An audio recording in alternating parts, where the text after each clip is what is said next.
Bruno Mercier ou quand la porcelaine devient bijou. Beaux-Arts, l'Institut de céramique française de Sèvres, la Manufacture royale de Niederwiller font partie de son parcours atypique. Il sait désormais que la porcelaine est sa matière, la porcelaine de Limoges, évidemment. Sa créativité fera le reste. Une ligne de bijoux bien dans l'air du temps, alliant savoir-faire artisanal et haute technicité, exubérance et rigueur voit le jour. Bruno Mercier, bonjour. Bonjour. Alors, quelle est votre fonction avec votre associé Christophe Enoch au sein de votre entreprise? Designer, PDG? Designer, Christophe Enoch est le gérant et nous sommes associés. Alors, quand on parle de porcelaine, on pense immédiatement service de table. Bruno Mercier pense bijoux. Comment se passe le déclic?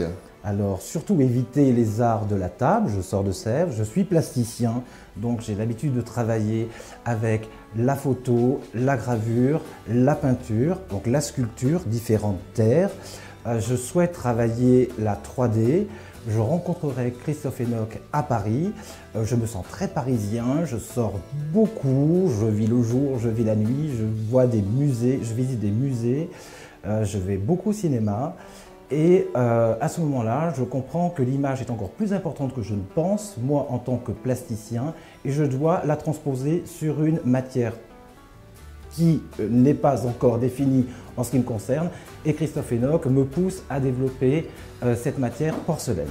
Alors, la naissance d'un bijou, en quelques mots, quelles en sont les étapes?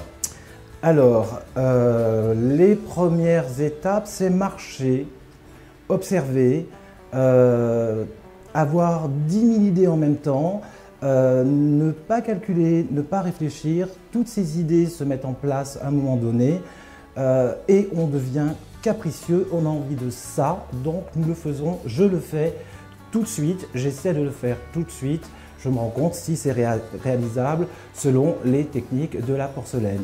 Si c'est possible, je le fais, si je peux le faire dans une autre matière, je me refuse de le faire et le bijou est lancé.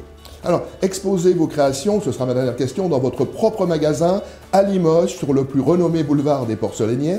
C'est un aboutissement, un couronnement pour vous? C'est le destin et c'est encore une fois un caprice. Je voulais un lieu dans lequel je me sens bien. Christophe Enoch l'a trouvé. Donc nous sommes au 1 boulevard Louis Blanc. Effectivement, c'est le boulevard renommé des Arts du Feu, donc ce qui nous convient parfaitement bien. C'est encore un signe du destin. Bruno Mercier, merci pour cet entretien. Merci Dominique.